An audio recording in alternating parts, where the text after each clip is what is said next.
La situación económica y financiera de Colombia ha tenido varios episodios recientemente. La primera tuvo que ver con el ajuste que se tuvo que hacer de cerca de 20 billones de pesos por cuenta de una baja en el recaudo de los impuestos y que de manera ortodoxa y disciplinada hizo el gobierno y su ministro de Hacienda, Ricardo Bonilla.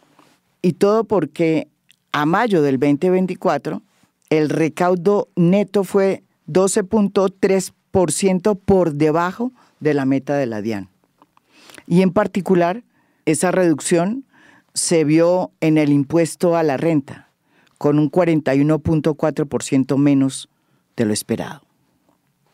Este ajuste que se hizo viene luego de que la economía colombiana en el año pasado solo creció 0.6%. Una mala noticia que ha ido cambiando de rumbo poco a poco, porque según datos del DANE, para el primer trimestre de este año las cosas repuntan, lentamente, pero repuntan. Y se prevé que a partir de un dato optimista de crecimiento inesperado en abril, se pueda pronosticar un crecimiento económico para este año 2024 del 1.7%. Esto sumado a que el gobierno del presidente Gustavo Petro ha ido pagando el déficit del FEPEC, que en el 2022, cuando Duque le entregó el poder al presidente Petro, era nada más ni nada menos de 36 billones de pesos, de los que el gobierno Duque pagó solo 6, casi que minutos antes de salir de Palacio. Y les dijo, ahí les dejo lo demás para que lo paguen ustedes. En el 2023, el gobierno tuvo que empezar a aumentar los precios de la gasolina, que habían sido congelados en el gobierno de Duque desde el 2020, desatendiendo una política que se había instaurado desde siempre en Colombia, en la que el precio de la gasolina aumentaba cada mes. Sin embargo, a pesar del alza en el precio de la gasolina, el hueco todavía es de 20.5 billones de pesos, en su mayoría debido al subsidio que todavía tiene el ACPM. Aunque la recuperación que se está empezando a dar en materia económica es muy lenta, el gobierno ha decidido presentar un paquete de medidas ya para precisamente ayudar a que esa reactivación económica tenga una hoja de ruta. Y quien está liderando esas iniciativas es nuestro invitado de hoy, el ministro de Hacienda, Ricardo Bonilla. Bienvenido a Fondo. Muchas gracias, María Jimena, un gusto estar aquí. Ministro, usted ha decidido plantear una serie de vías, de mecanismos para la reactivación que tienen que ver con varios sectores, primero de concertación, sectores privados, pero también con medidas que usted planea convertir en proyectos de ley para presentarlos el 20 de julio ante el Congreso. Una de sus propuestas tiene que ver con la regla fiscal, que yo creo que ha sido una de sus grandes banderas. El gobierno de Gustavo Petro, a diferencia del gobierno de Iván Duque, que no respetó la regla fiscal y que se la voló, en este gobierno esa regla se ha respetado. La regla fiscal, como ya lo hemos explicado aquí, es como una especie de límite que se le pone al gobierno para que no gaste más de lo que tiene y de lo que se produce, y que permite pues ordenar las cosas dentro de la casa, las finanzas, para precisamente crear certidumbre y crear ambiente propicio para las inversiones y para que la economía crezca. Usted dice que hay que abrir un espacio de mayor déficit fiscal en la regla fiscal. Esa propuesta se ha ido interpretada por muchos analistas como un intento de abrir una puerta para no cumplir la regla fiscal, como hizo Iván Duque. ¿Por qué no nos explica cuál es el sentido de esta propuesta? Por el contrario, María Jimena, la forma como está diseñada hoy la regla fiscal, tiene un artículo transitorio que dice que su vigencia entra en el 2026. Y lo que nosotros le vamos a proponer al Congreso es adelantar la vigencia al 2025. Adelantar la vigencia significa simplemente que desde el 2025 nos acogemos a las reglas de juego y eso nos representa en este momento un espacio de 0.3% del PIB. Es lo que estamos buscando, dadas las complicaciones que tenemos en términos de manejo de deuda. El país quedó sobreendeudado para pagar en muy corto plazo, y hacer todos los ejercicios y esfuerzos para pagar en muy corto plazo le quita margen de maniobra a la política social y de inversiones del gobierno. Entonces la idea es ampliar esos plazos para poder pagar más holgadamente. La idea es traerlo un año antes, de tal manera que la regla comience a actuar de pleno a partir del 2026. En el 2025 terminaría el transitorio y nos ganamos un espacio entre este año y el 2025 para manejar los indicadores macroeconómicos. ¿Qué es realmente lo que hay detrás de una regla fiscal? Es un manejo de la deuda. Pero cuando se construyó la regla fiscal hace muchos años, Colombia tenía una deuda más ordenada que hoy. Más ordenada que hoy, ¿qué significa? Que en el 2020 el país pasó de 49% del PIB al 61% del PIB en un solo año. Eso más o menos son 200 billones de pesos. 200 billones de pesos son 10 reformas tributarias. ¿Para pagar en cuánto tiempo? Resulta que dentro de esas condiciones de incremento de deuda, el gobierno no solo la incrementó, sino que además lo hizo por fuera del cupo de endeudamiento y sin consultar con el Congreso, bajo medidas de emergencia, y entonces incorporó deuda externa por 12.000 millones de dólares que no estaba contabilizada en el cupo de endeudamiento. El Congreso ya nos aprobó ampliar el cupo de endeudamiento de tal manera que esa deuda ya queda incorporada en el cupo, lo que no estaba. Lo cual no quiere decir que esa deuda no estuviera dentro del tamaño de la deuda que hoy tenemos. Está dentro de esos 200 billones, pero es un tema de manejos. Lo hicieron por fuera, sin consultar con el Congreso, decretos de emergencia, y para pagar en muy corto plazo. La deuda con el Fondo Monetario Internacional está adquirida bajo esas condiciones. Es un decreto de emergencia con la cual se adquirieron 5.600 millones de dólares para pagar entre el 2024 y el 2025. Ya lo estamos pagando. Este año hemos pagado 2 de 8 cuotas. Este año pagamos otras 2 y en el 25 se pagan las otras 4. Esa es una deuda que era innegociable y que representa la tarjeta de crédito del país frente a los mercados internacionales. Entonces, en ese sentido es absolutamente necesario honrar este tipo de compromiso, independientemente de para qué lo usar, porque nunca se nos dijo para qué lo usar. O sea, el gobierno de Duque nunca les dijo a ustedes en qué fue que se invirtieron esos 200 millones de pesos. 200 millones de pesos se incrementó la deuda. Y uno pregunta, oiga, ¿esto fue para inversión? ¿Fue para qué? Para el COVID. 200 millones no puede ser solo para gasto social. Para el COVID. Sí, pero el COVID no costó 200 billones. Ni la renta ciudadana, ni las familias en acción, ni lo que se expandió, no costó 200 billones. En subsidios condicionados se entregaron 20 billones. Eso es el 10%. 20 billones. Y eso fue durante todo el gobierno de Duque, 3 años, 2 años, 4 años. Eso fue entre el 20, el 21 y el 22. Pero ese crecimiento de deuda fue el 20. Y con eso se volvió a crecer en el 21. Nuestro crecimiento fue a punta de deuda.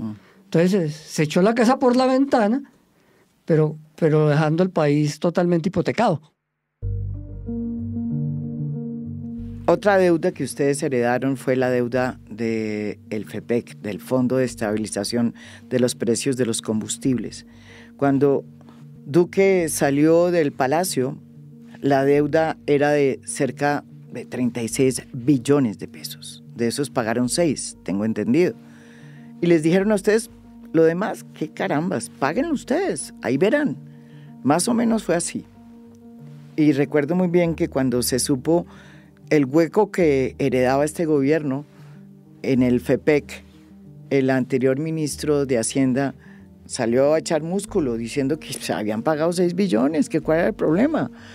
Ustedes han sido muy disciplinados en seguir asumiendo esa deuda a un costo muy alto, porque les ha tocado pues aumentar progresivamente el precio de la gasolina. Y ahora están en la prédica de ver si hacen lo mismo con el diésel. ¿Por qué no nos cuenta qué fue lo que usted heredó en esa materia y cómo están esas cuentas ahora? Quedó deuda porque el gobierno congeló el precio de los combustibles y, entre otras cosas, no la congeló en el momento del COVID.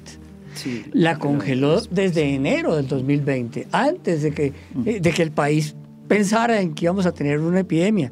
2 meses antes ya estaba congelado. Desde entonces no se mueve el precio del diésel y no se movía el precio de la gasolina. Y el gobierno optó por no subirlo y dejar que el precio internacional se creciera y generar esa distancia. Y dijo, eso es un problema fácil de resolver, nos dijo el ministro saliente, el ministro de Hacienda saliente. Dijo, yo les dejé resuelto el problema. ¿Ah, sí? ¿Sí les dijo? Sí, así dijo. Yo les dejé resuelto el problema. ¿Cómo es que se resuelve el problema? Dijo, páguenlo del presupuesto. Así fue. Esa es la respuesta que entregaron en el empalme. Yo les dejé resuelto el problema, ahí están. Páguenlo del presupuesto. Pero ese no es la causa del problema. La causa del problema es haber congelado los precios. Por eso, cuando se observó cómo era el déficit del 2022 fue de 37 billones de pesos. 37 billones de pesos que no está contabilizado en los indicadores de deuda pública. Eso es una deuda aparte que también hemos tenido que pagar. Entonces, lo dejaron resuelto porque antes del empalme o antes del 7 de agosto, ellos pagaron una parte de la deuda del 2022, la pagaron del presupuesto y dijeron, ahí quedó apropiada la partida para que ustedes paguen el resto. Pero ese ya tenía que pagarse en el 23. En el 23 efectivamente se pagó esa deuda. La deuda del año 22... Que se le pagaba a Ecopetrol. Que se le paga a Ecopetrol. Y esa es, entre otras cosas, una de las razones por las cuales Ecopetrol tuvo tantos excedentes y utilidades en el 2022. Eso es un muy buen año de Ecopetrol, pero porque vendió petróleo a buen precio y además recibió los recursos del FEPEC. Entonces, ahí tuvo esos recursos. En el 23, como solo se movió el precio de la gasolina, el déficit terminó en 20 billones. Ese déficit de 20 billones lo estamos pagando este año. Y ya se cerró el de la gasolina, pero nos falta cerrar el del diésel. Sí. Y el del diésel nos dejaría este año, si no lo movemos, un déficit de alrededor de 12 billones de pesos. Pero usted ya dijo que está ya planeado toda la política de empezar a subir el diésel también. Resulta que ahí la discusión es bien interesante, porque el déficit total del Fondo de Estabilización del Precio de los Combustibles entre el 2020 y el día que se termine de cerrar en el 2025-26 es más de 100 billones de pesos.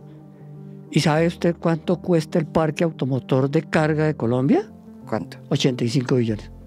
O sea, el déficit es superior a lo que vale el parque automotor de transporte de carga en Colombia. Ya habían podido modernizarlo. Mucho. Los transportadores han recibido el subsidio del diésel y no han modernizado su equipo. ¿Y por qué cree que eso no ha sucedido?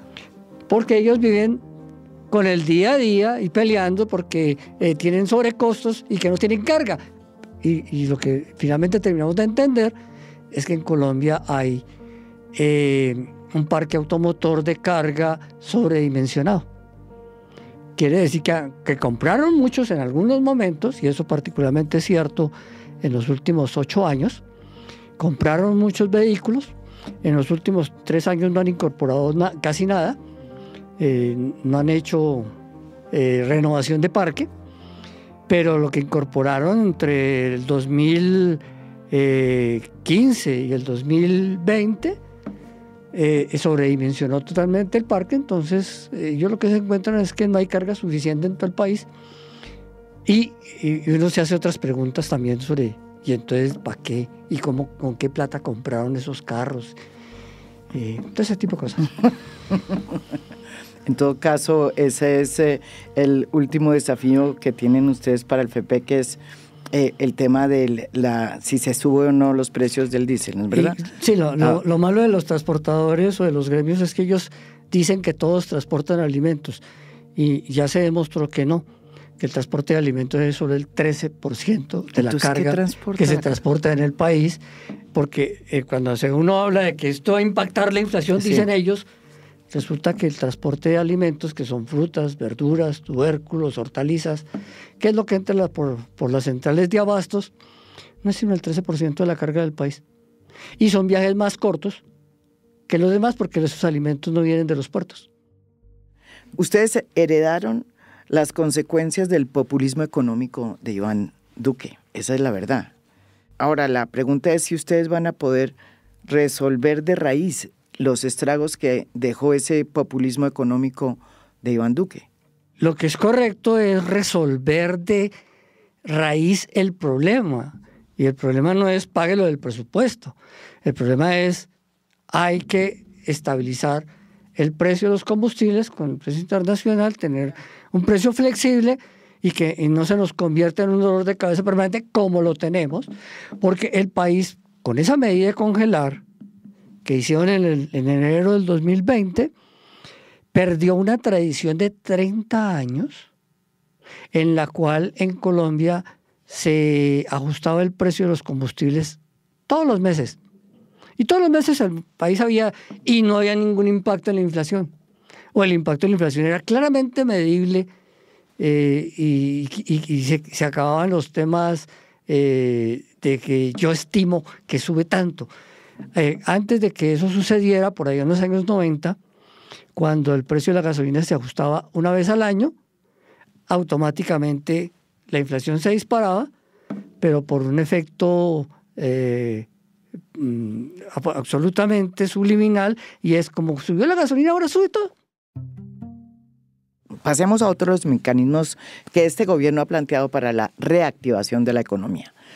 Usted habla de la convergencia del impuesto al carbono que ya existe con estándares internacionales, con el propósito de incrementar el financiamiento de proyectos verdes.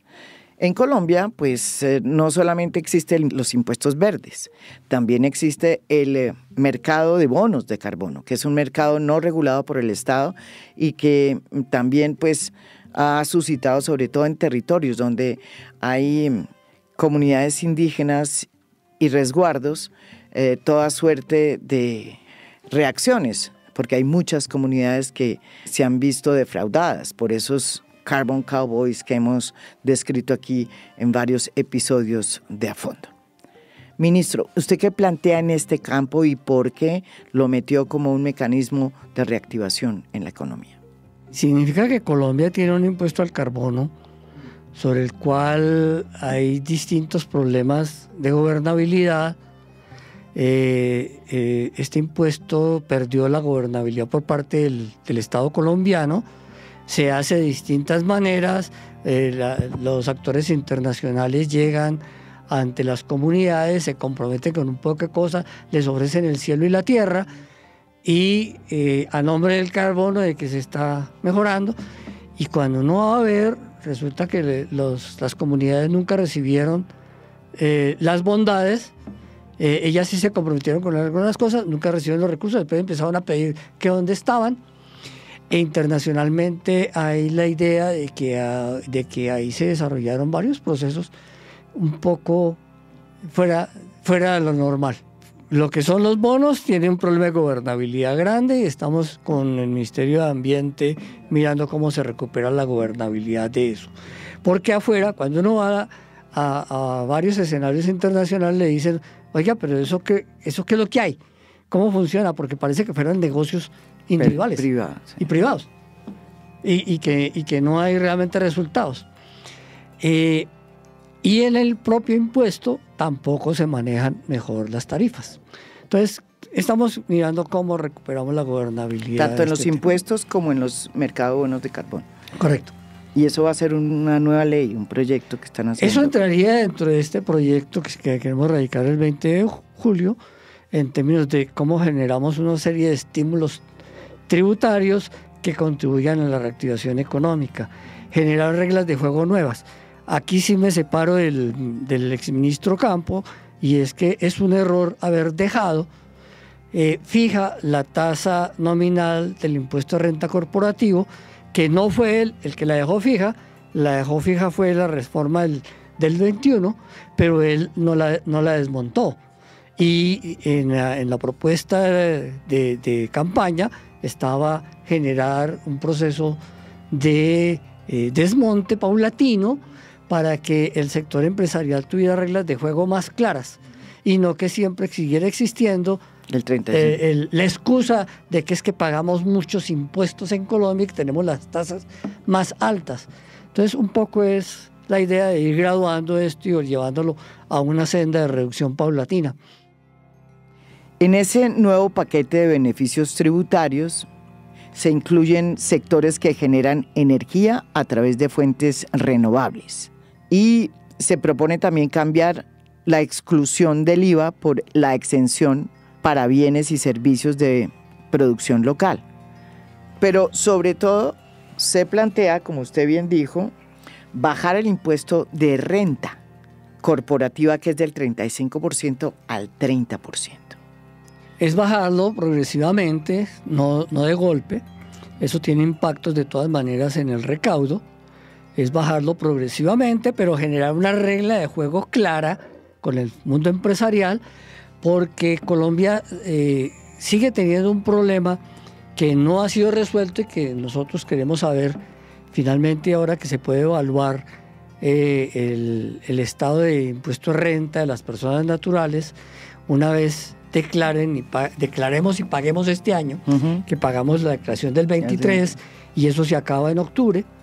Empieza en agosto y se acaba en octubre. Una vez después de eso sabremos si efectivamente mejoramos o no la participación de las personas naturales y mejoramos el índice de desigualdad. Porque lo que es claro en Colombia de mucho tiempo atrás es de que el impuesto de renta en Colombia está mal distribuido.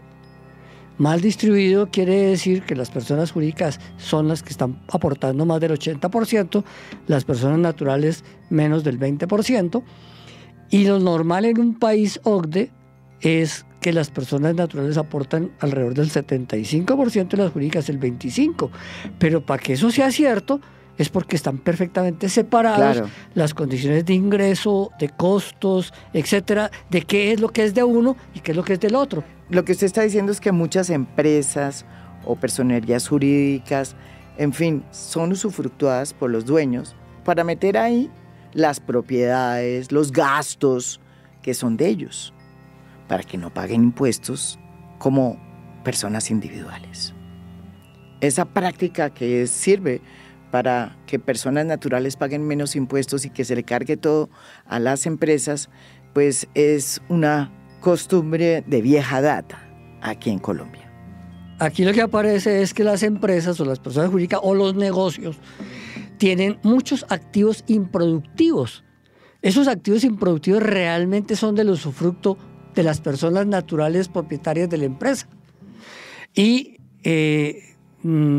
aquí a nombre de hacer otro tipo de populismo, un ex candidato presidencial, ex vicepresidente, hizo eliminar la renta presuntiva, que porque eso castigaba a todo el mundo. En realidad la renta presuntiva era muy simbólica, pero era una forma de identificar hasta dónde los activos improductivos estaban contribuyendo a desincentivar qué es lo que hay en las empresas.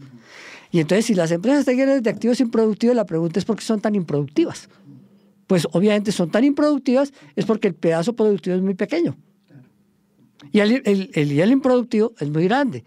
Entonces ahí, esa es la razón por la cual en Colombia, con ese híbrido, las personas naturales contribuyen tan poco porque todo lo meten en el negocio.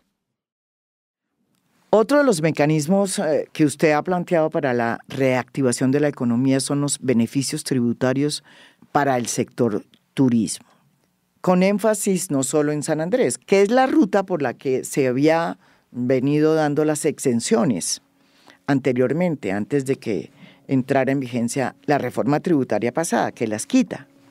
Esas exenciones, si bien es cierto que fueron dirigidas a San Andrés, pues no solamente terminaron dirigidas en San Andrés. Eso contribuyó a que se fortaleciera la oferta hotelera en muchas partes de Colombia. ¿Qué es lo que usted pretende ahora, volviendo un poco a lo que había antes en esta materia?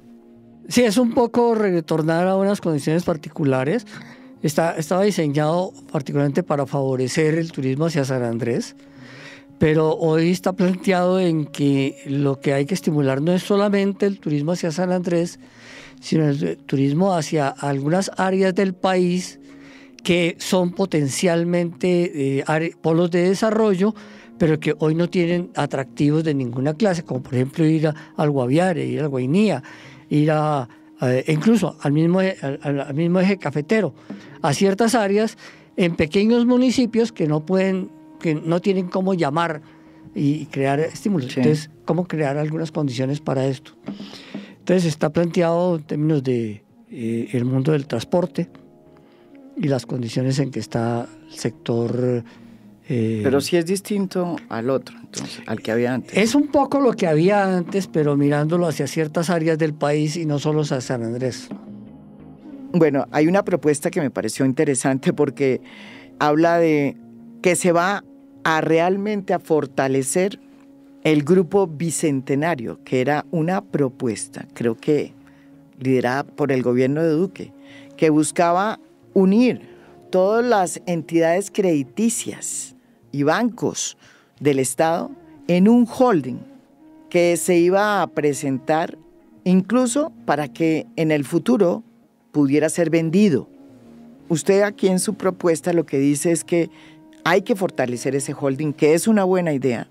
En ese holding estarían entidades como Bancoldex, Finagro, Fiduprevisora, Banco Agrario, Fondo Nacional del Ahorro, por solamente señalar algunas, y que todas esas empresas metidas en este grupo bicentenario podrían ser útiles para la reactivación del crédito, especialmente en sectores claves como la agricultura, la industria y el turismo. Eso es un invento que viene de años atrás, ¿no? Es consolidar el grupo bicentenario, pero cuando lo estimularon, en la práctica uno observa que el objetivo era consolidar la banca de desarrollo colombiana y distintas entidades públicas. Era meter todos meterlos en un solo lado, pero pensando en venderlo. No era para que fuera público, sino pensando en venderlo. Nosotros nos encontramos ya con esto un poco avanzado y el interrogante es, ¿y esto no puede ser un buen centro de apalancamiento en el cual el Estado puede garantizar alguna actividad de fomento, dado que eso desapareció hace tiempos? Y aquí podríamos tener algunas condiciones para hacerlo.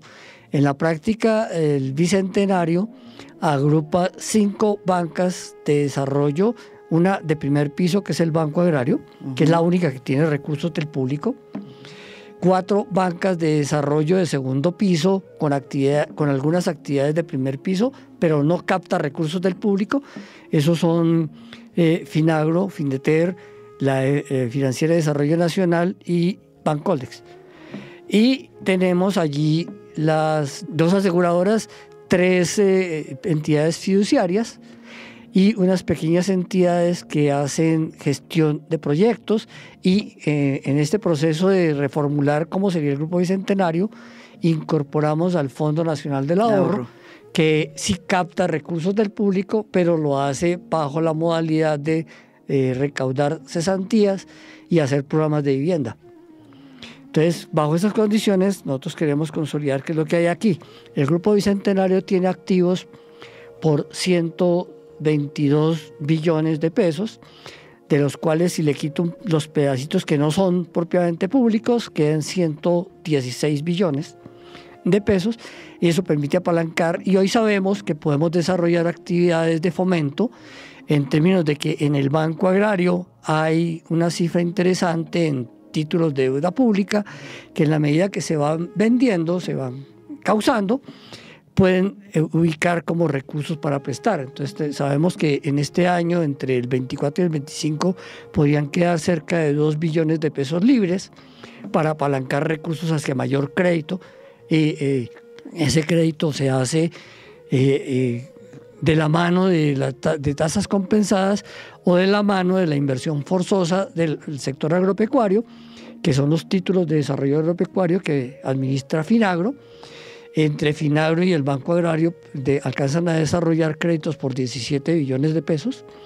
Ahí creemos que se puede fortalecer mucho lo que se alcanza a hacer, y queda un tema interesante, y es que por un lado en el Banco Agrario se puedan liberar recursos, Finagro y el banco los utilicen responsablemente para seguir desarrollando y apalancando el sector agropecuario en la parte productiva y de agroindustria, y que aquellas inversiones que corresponden a créditos complementarios o sustitutivos, mejor, en el manejo de los TDA hay una porción que se llaman créditos sustitutivos, y eso significa que los bancos comerciales los usan utilizando porción de la inversión forzosa, pero que hoy lo hacen indiscriminadamente y sin ningún objetivo claro de desarrollo.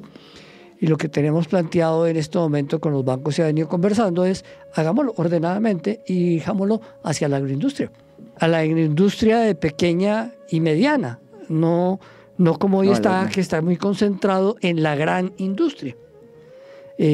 Pues por supuesto que la pregunta es si el área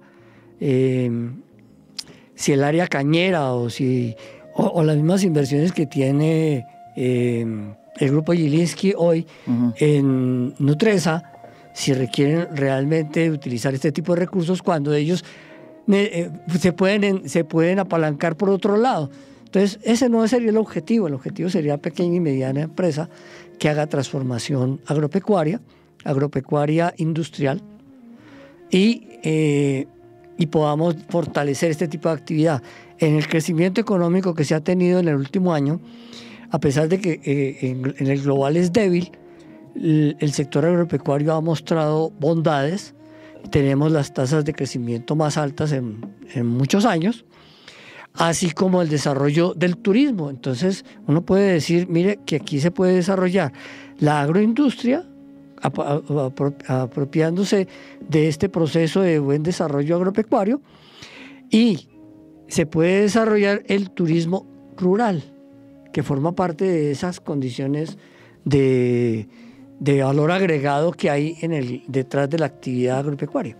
Bueno, hay otro tema que usted heredó y que tiene que ver con las tarifas de la energía eléctrica, y sobre todo con las diferencias de tarifas que hay, y las diferencias que además la pagan los usuarios. Eso está sucediendo desde hace muchos años en la costa caribe.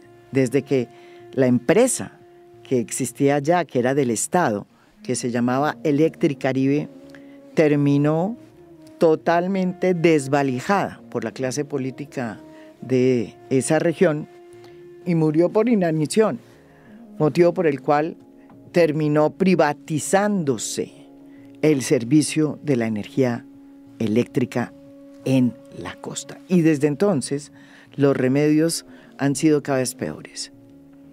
Este gobierno hereda este hoyo porque es un bollo inmenso y usted tiene que enfrentarlo. Usted ya tiene muy claro, de hecho el gobierno ha tomado serias medidas para ayudar a los usuarios que hoy en la costa están saliendo a protestar. Han salido muchas veces a protestar por las tarifas tan impresionantemente altas que tienen que pagar. Este drama tiene además que ver con lo que muchos conocemos como la opción tarifaria, que es un mecanismo que se creó a través del cual se buscaba reducir el impacto para los usuarios de los incrementos abruptos en las tarifas de energía y que le permitía al usuario escoger entre diferentes operadores del servicio. Y también le permitía pagar los incrementos abruptos de la tarifa mediante la acumulación de saldos que se diferían hasta en 36 meses. Pues el antecedente mayor es Electricaribe y su solución. Eso dio lugar a que se pasara Electricaribe a lo que hoy son Aire y Afinia. Pero el problema de que estamos hablando, que usted pregunta, fue dejado por el gobierno anterior cuando en medio de la pandemia le dijo a los colombianos que pagaba una tarifa reducida para que después le cobraran la diferencia. Eso no se lo dijeron a los usuarios. Y las comercializadoras entonces cobraban esto, y la pregunta a las comercializadoras es: ¿y quién me va a pagar la diferencia? Pues eso ya explotó. La diferencia es que las comercializadoras comenzaron a volverlo a cobrar a los usuarios, y eso impacta dramáticamente las tarifas en la costa, especialmente en la costa. No son los únicos, son todas las comercializadoras de energía las que entraron en el tema, y el gobierno simplemente lo volvió a dejar ahí como que yo le resolví el problema de corto plazo. Sí. Ustedes verán qué hacen en el mediano y largo plazo. Y las comercializadoras se quedaron preguntando: ¿y quién me va a pagar eso? Y la respuesta fue muy clara: eso es una deuda entre las comercializadoras y los usuarios. Es una deuda entre privados. ¿Cómo la recuperar? Pues cobrándosela a los usuarios. Pues eso empezaron a hacer, y entonces en la costa eso implica tarifas que llegan hasta 100 pesos mensuales por solo esa parte de opción tarifaria, sin contar con otros temas de precios altos que tienen en la costa. Y finalmente, este tema de resolver la opción tarifaria se había planteado buscando apalancarles créditos a las comercializadoras para que lo fueran haciendo, y no le llegaran a los usuarios de manera tan dramática y drástica como llegaron. Aire, entre otras cosas, es la que más ha recogido plata entre los usuarios. Sí. Entonces, eso da lugar a que la deuda que estaba estimada en opción tarifaria hace un año era aproximadamente 6 billones de pesos. Como empezó a plantearse el tema de qué iban a hacer y empezaron a cobrárselo a los usuarios, la deuda este año está estimada en 4.8 billones de pesos. Es decir, alcanzaron a recoger de todas 1.200.000, la deuda está ahí en 4.8 billones. Ajá. Y en el tema de cómo hacemos para reducir la carga sobre los usuarios, finalmente el Estado se comprometió a cubrir esta deuda en donde puede hacerlo. ¿Y dónde puede hacerlo? En los estratos 1, 2 y 3 residenciales. No lo puede hacer en ningún otro lado, porque eso es el límite que le dejó la ley 142 de servicios públicos. Entonces, hasta ahí puede llegar. Eso significa que la deuda actual de 4.8 billones, el Estado se compromete a pagar 2.8 billones, que corresponde a esos estratos 1, 2 y 3. Y que los mayores deudores o el mayor grupo se encuentra efectivamente en la costa, están detrás de Aire y Afinia, y el proceso de corto plazo, como no tenemos la potestad para asumir esa deuda, tenemos que llevarla al Congreso el 20 de julio, de que entre las medidas de reactivación está que el Estado se compromete a recoger esa deuda. En el muy corto plazo, la propuesta es Findeter, que ya tenía la opción de crédito, que el mismo gobierno se la había entregado en el 2021 para ayudar a apalancar este tipo de cosas. Ya lo había hecho. nosotros le volvimos a dar la opción de que Findeter volviera a asumir ese tipo de créditos. Se le entregó $1 billón para que lo hiciera.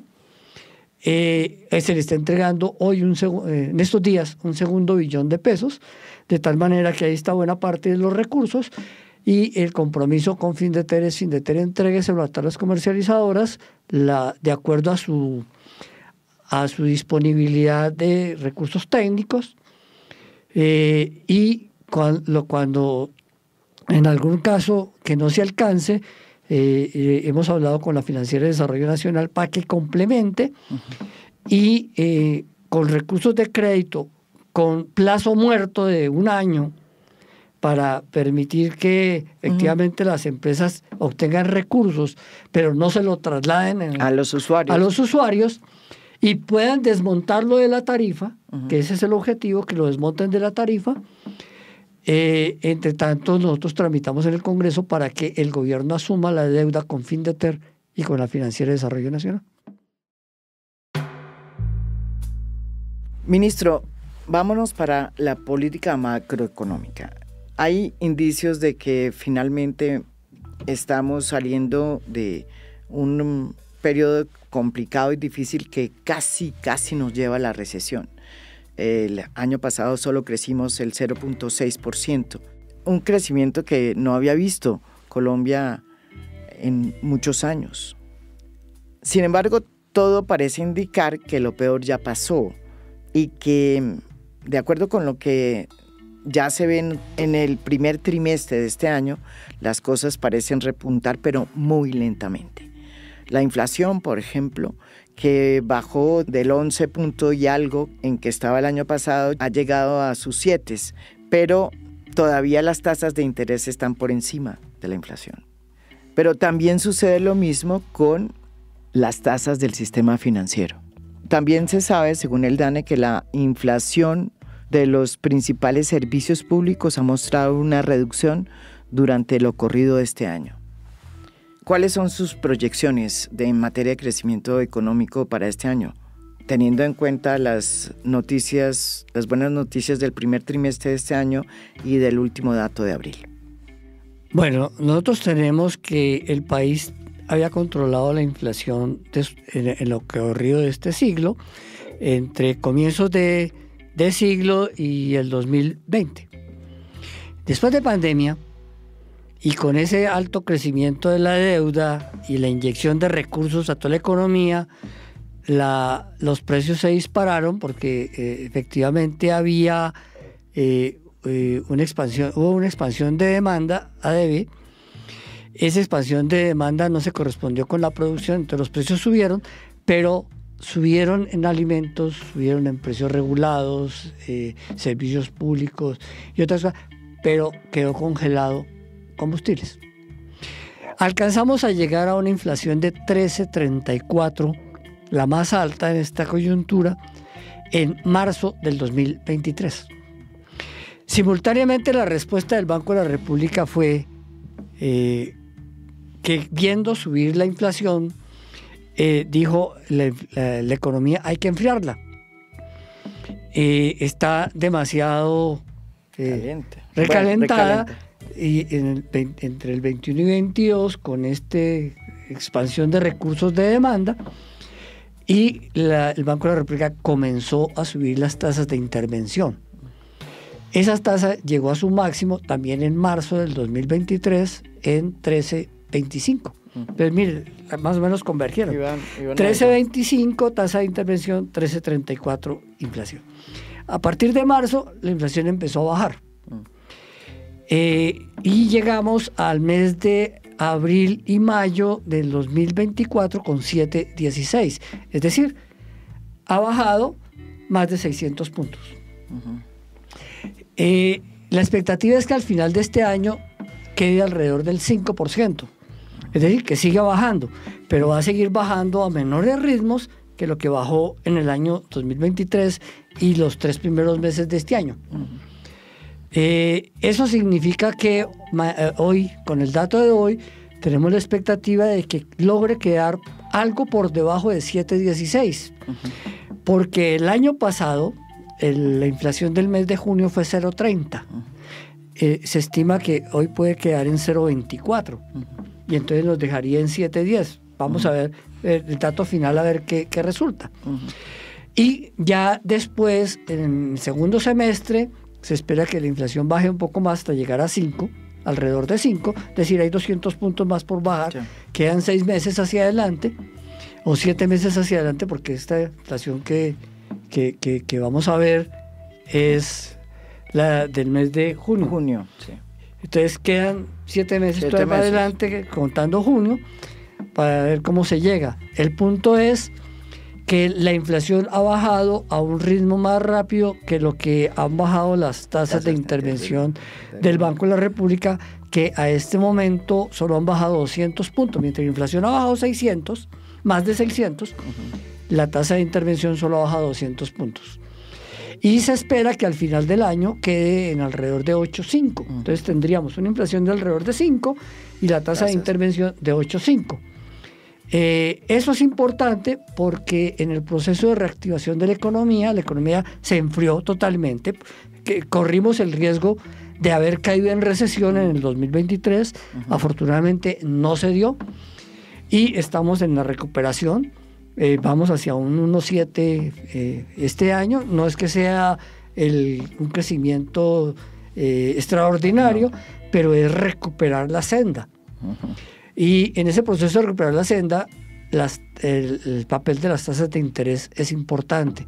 Entonces, el Banco de la República va a seguir bajando, pero más interesante que eso es que la banca comercial entendió y ha entendido que el negocio para ellos es estar en el mundo del crédito y que no prestar o crear condiciones adversas para el crédito, pues para ellos es un mal negocio.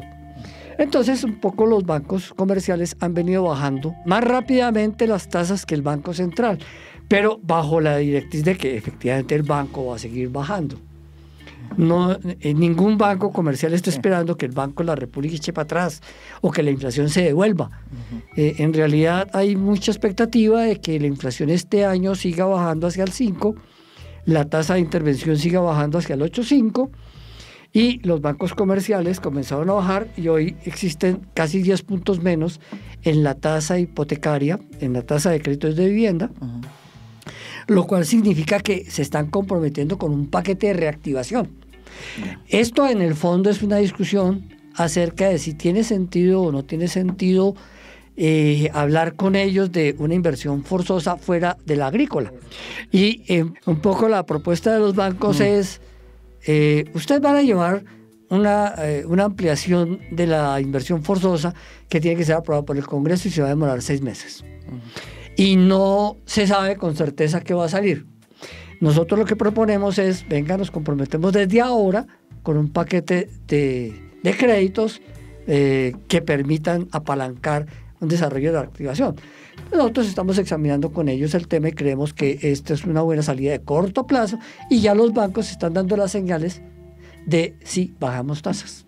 Y esa concertación, usted la hizo fácil, la encontró fácil, un diálogo fácil con los bancos. Hasta ahora ha sido un diálogo constructivo, en donde miramos exactamente, porque estamos mirando cuáles son los pros y los contras de ampliar las inversiones forzosas. Nadie va a eliminar las inversiones de los títulos de desarrollo agropecuario. Sí. Lo que estamos pidiendo ahí es utilicemos mejor los créditos sustitutivos y dejámoslos hacia agroindustria, turismo rural y cosas por el estilo que permitan desarrollar sinergias para la producción. Pero en otros sectores, la propuesta de ellos es, no hablemos de inversiones forzosas, venga, apalancamos recursos. Bueno, estamos en eso. Quitémosle la palabra inversiones forzosas que no les gusta. Pero que ellos se comprometen con. Sí. Entonces, estamos en esa discusión. Los bancos han entendido que a ellos la coyuntura de créditos con dificultades y ampliación del crédito en mora no es el mejor negocio ni el mejor momento, que hay que contribuir a la reactivación económica y que el papel de ellos es contribuir a partir del crédito. Eso no significa que solo se esté hablando con ellos.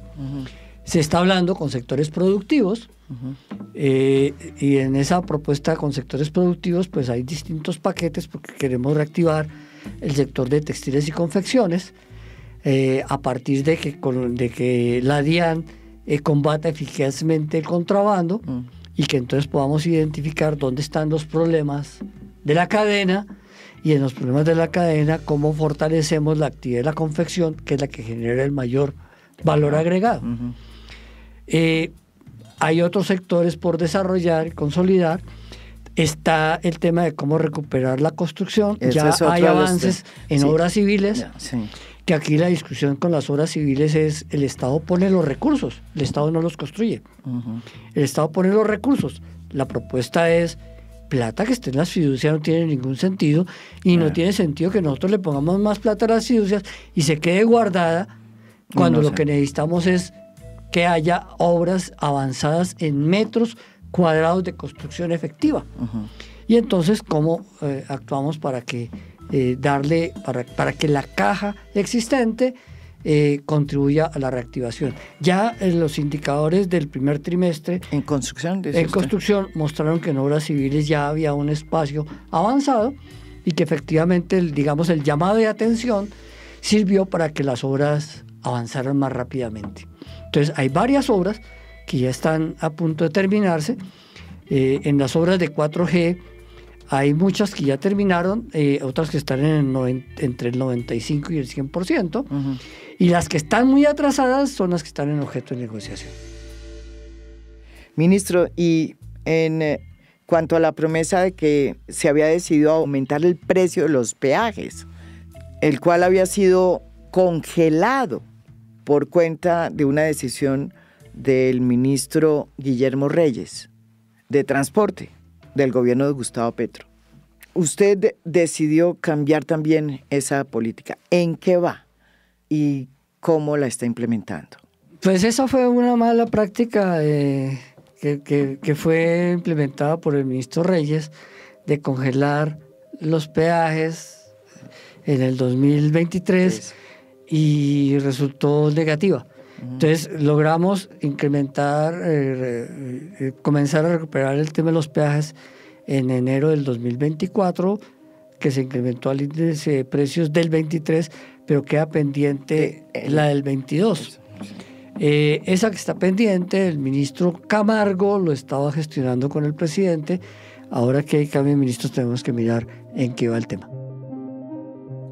A usted también le tocó, ministro, ajustarse el cinturón, porque en las últimas de cambio se conoció que el recaudo presupuestado no fue el esperado, y por eso se tuvo que hacer un ajuste presupuestal en cerca de 20 billones de pesos.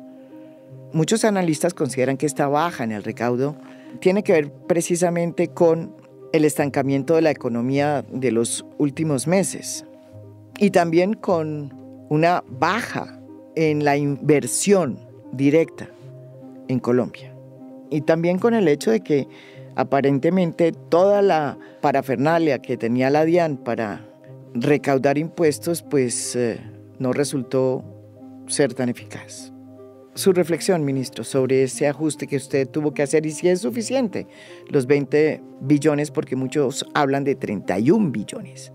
Pues en la práctica lo que terminamos encontrando es que la perspectiva o la expectativa de ingresos tributarios no se dio, y que estaba relativamente sobredimensionado el estimado recaudo.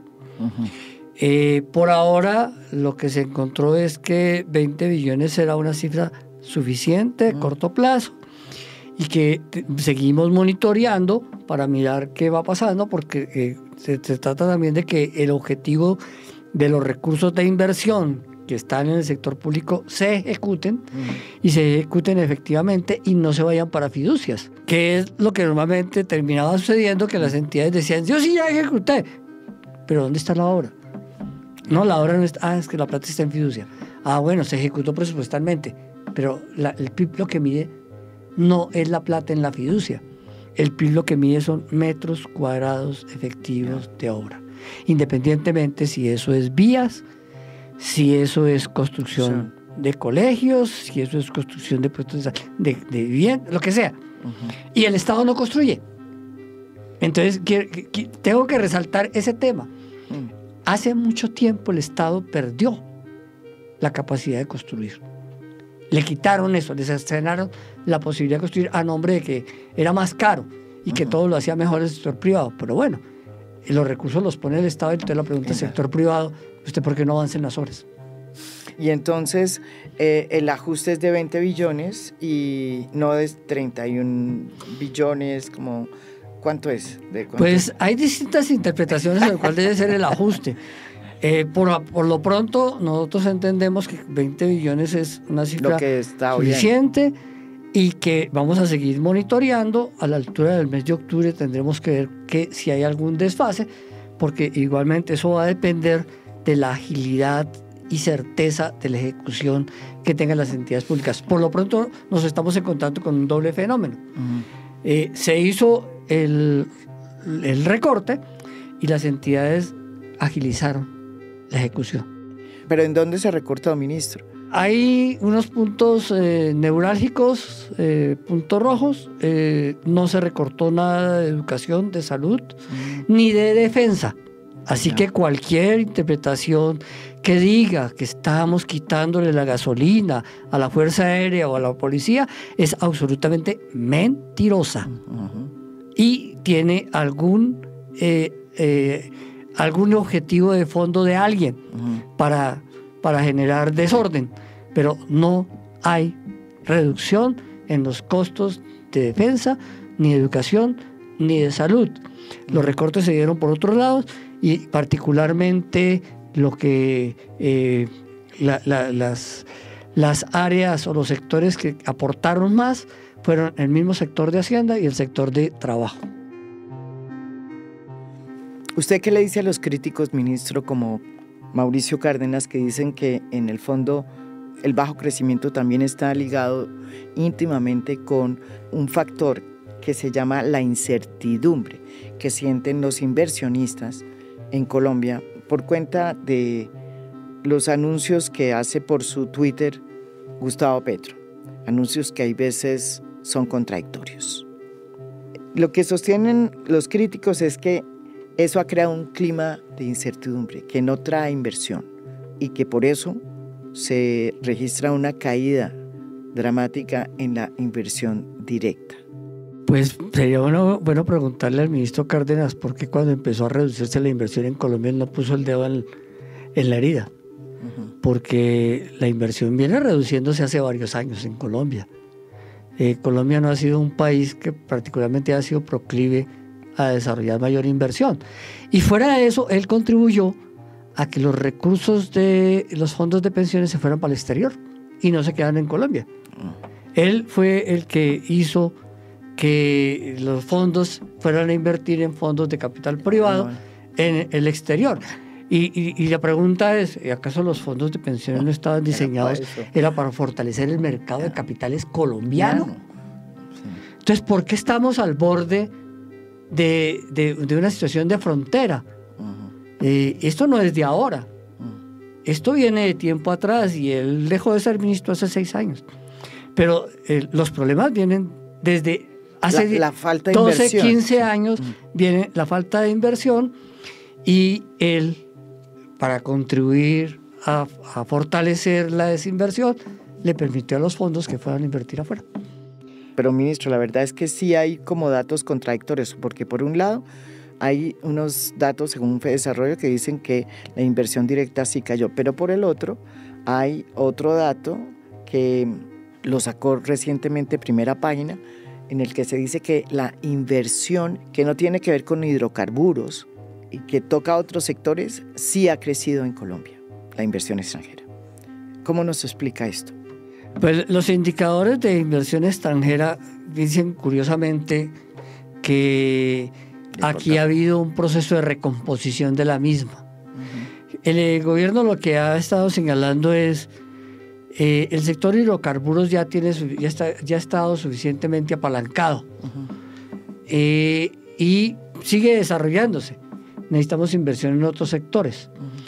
y los indicadores del último año lo que señalan es que la inversión sí ha venido creciendo. Pero no en el sector de... Pero no en hidrocarburos. Sí, efectivamente. Es decir, que sí se está recomponiendo hacia otros lados, que es donde se necesita. Eso no quiere decir acabar con los hidrocarburos. Simplemente quiere decir, mire, ubique realmente qué es lo que necesita hidrocarburos, porque en la práctica el país sigue produciendo 780,000 barriles diarios de petróleo. De eso está exportando alrededor de 500 y está transformando el resto. Y Ecopetrol volvió a pensar en la meta de 1 millón de barriles diarios. Recuerden que esa meta se puso hace más de 15 años y solo se logró 2 veces. 2 veces, sí. Solo se logró 2 veces, y 2 veces puntuales, en un día específico, y al día siguiente volvió a bajar. Entonces, cuando se plantea esa meta es, venga, ¿cómo utilizamos mejor lo que es la infraestructura, lo que hay de pozos, entendiendo que el país tiene 20 millones de hectáreas dedicadas a la exploración y explotación de hidrocarburos? 20 millones de hectáreas es 3 veces el área agrícola de Colombia. Ministro, y en materia de transición energética, usted hizo una gran exposición en Andesco y fue claro en decir que tenemos un problema de gas. ¿Por qué no nos cuenta cuál es la hoja de ruta en términos de la transición energética si no tenemos gas suficiente para hacerla? Y pues hasta donde yo sé, para hacer la transición energética se necesita un combustible fósil que nos permita precisamente hacer esa transformación. Y si no tenemos gas, ¿cómo lo hacemos? Pues la hoja de ruta es que lo primero que se está yendo en el mundo es el carbón. Y de hecho han cambiado muchísimo los contratos en el mundo de carbón. Lo que pasa es que la guerra de Ucrania reactivó compras de carbón. Sí. Pero ya las carboneras en Colombia habían empezado a abandonar el negocio. De hecho, una de ellas ya dejó las minas a cielo abierto. Las huellas ambientales están ahí. Sí. Esas huellas ambientales están ahí a la vista de todo el mundo y hay que buscar cómo salirla. Y las personas quedaron desempleadas hace rato. No fue este gobierno. Sí. Hace rato. Entonces, el primero es carbón. El segundo es el petróleo. El petróleo se va a ir yendo poco a poco. Europa ya dijo hace rato que el principal consumidor de derivados del petróleo es el transporte. Y es el transporte con vehículos de combustión, de motores de combustión. ¿Qué dijo Europa? Que a partir del 2040 no va a matricular más vehículos de combustión, que solo va a matricular vehículos eléctricos. Entonces, le está poniendo un horizonte. El principal destino de los hidrocarburos, del petróleo, son los combustibles, gasolina y diésel. Y si le dicen en Europa, yo ya no voy a recibir, no voy a dejar matricular más carros, lo que está diciendo es, venga, usted tiene que irse adaptando porque esto se va a ir yendo. Y China es hoy el principal productor de vehículos eléctricos. Todos están haciendo conversión hacia vehículos eléctricos. Entonces, hoy hay un pequeño boom, no solamente es Tesla, sino que en distintas partes hay, y los vehículos masivos, de transporte masivo, están producidos en China. Entonces, sí. Bogotá es un ejemplo de quién está trayendo vehículos eléctricos para Transmilenio. Que está detrás de... Es el sistema de transporte público masivo que más ha producido una sustitución de vehículos, trayéndolos hacia eléctricos. Entonces, vamos para allá. Entonces, el segundo que va a salir es ese. El tercero que va a salir en el mundo será el gas. El gas hoy tiene un impacto muy grande en Colombia en el consumo residencial. Y hay que seguirlo abasteciendo. Un consumo de gas residencial muy grande que ha permitido sustituir leña y que ha permitido sustituir el cocinol y otros combustibles que eran derivados también del petróleo. En este caso el tema es, Colombia nunca tuvo grandes yacimientos de gas, grandes expectativas, y cuando se comenzó a a masificar el consumo, esas expectativas empezaron a bajar. Hoy tenemos unas reservas probadas de alrededor de 6 años. Se dice que Colombia no ha explorado. Sí, Colombia ha explorado. Ha explorado y ha obtenido y ha encontrado en los departamentos de Córdoba, Sucre, Bolívar y Costa Afuera, incluso frente a La Guajira, pero están en procesos de valoración y se van a incorporar como reservas probadas por allá en la final del 25, comienzos del 26. Mientras tanto, todavía seguimos con las reservas que hasta ahora están probadas. Pero también un dato importante, Colombia importa gas desde hace varios años. Eso que nos contó usted. Sí. Desde hace varios años importa gas. El gas de buena parte del gas de la regasificadora del Caribe es importado y se trae del Golfo de México, a precios del Golfo de México. La discusión que ha planteado este gobierno es ¿y por qué tenemos que traerlo del Golfo de México a precios del Golfo de México si lo tenemos aquí al lado en Venezuela, que sería 3 veces más barato? Lo que tenemos es que arreglar gran parte de ese gasoducto que no está funcionando hoy, tengo entendido, y que eso costaría también un poco de plata. Hay que hacer unos arreglos y hay que actuar dentro de los límites que nos deja las sanciones que tiene Estados Unidos con Venezuela. Entonces, en la medida que hay margen de maniobra, se podría revisar esto. Además, es un contrato que firmó Uribe, el expresidente Uribe, por allá en el 2005, que está vigente, que se acaba en el 2027. Exacto.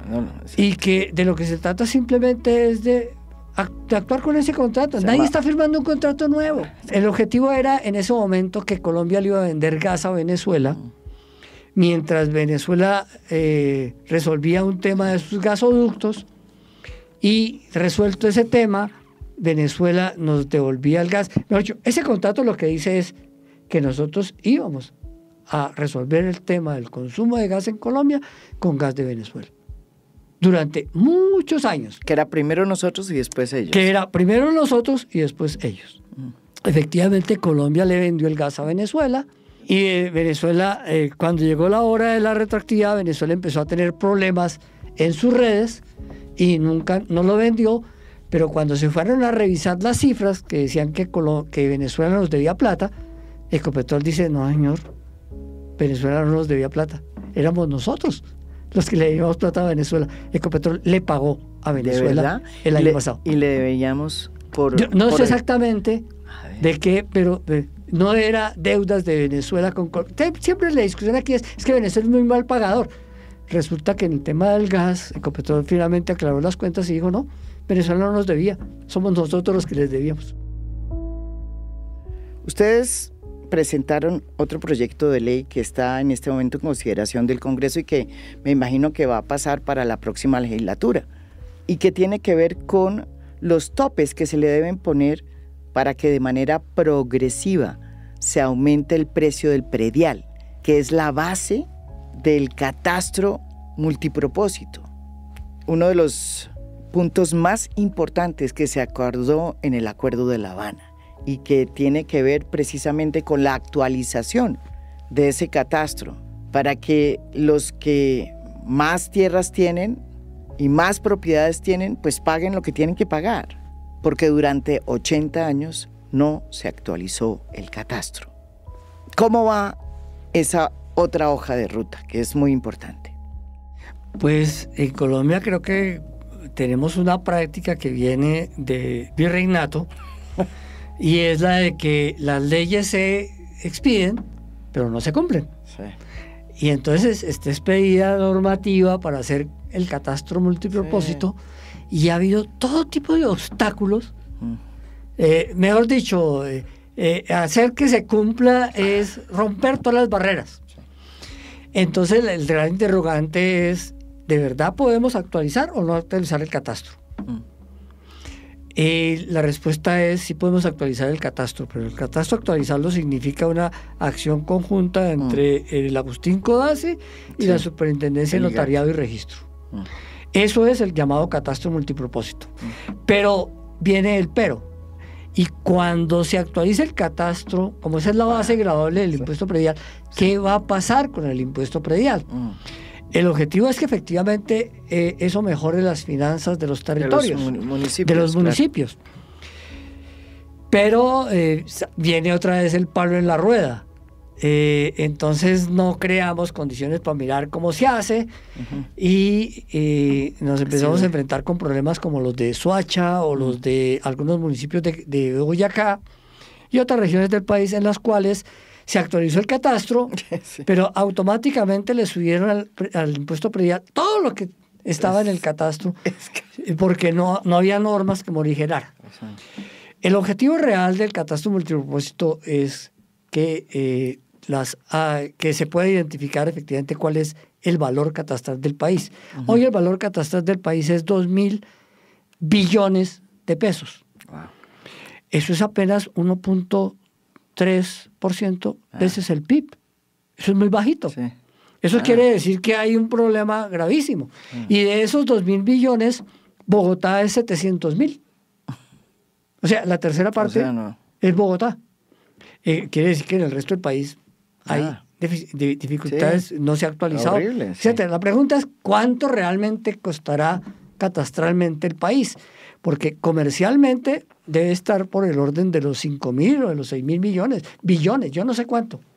Eso es algo hipotético. El tema es, hay que actualizar el catastro.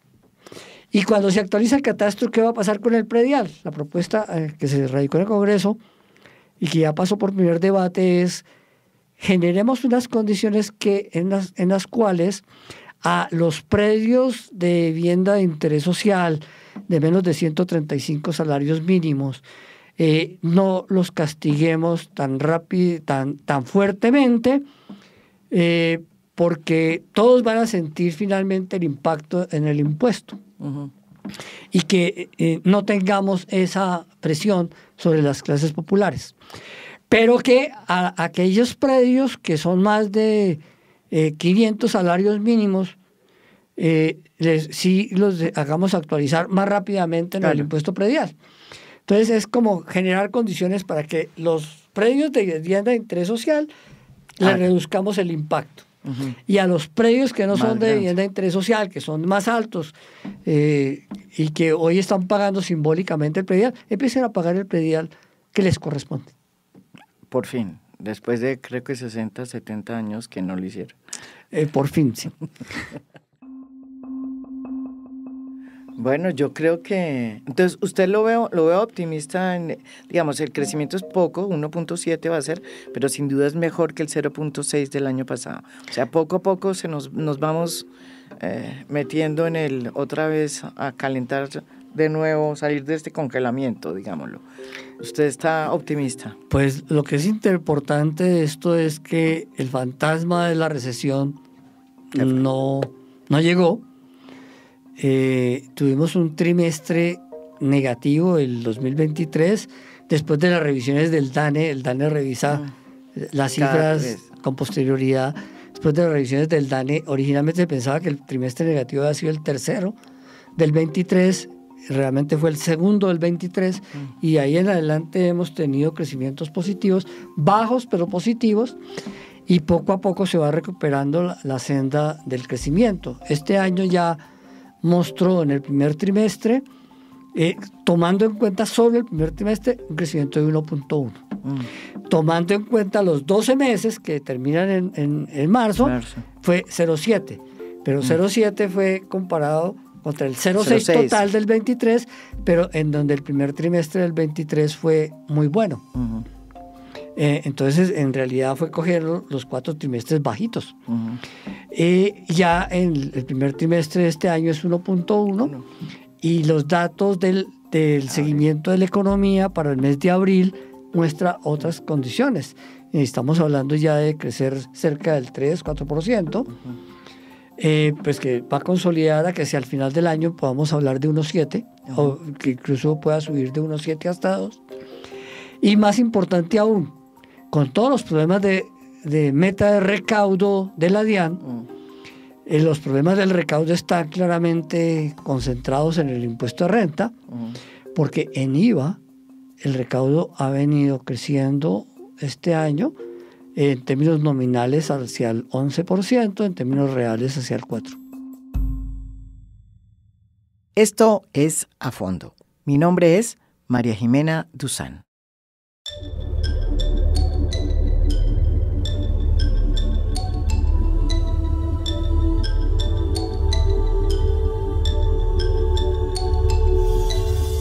A Fondo es un podcast producido por Mafialand. Producción general, Juan Diego Barrera. Gestora de audiencias, Beatriz Acevedo. Postproducción de audio, Daniel Chávez Mora. Música original del maestro Óscar Acevedo. Nos pueden escuchar también en mi canal de YouTube. Gracias por escuchar. Soy María Jimena Duzán.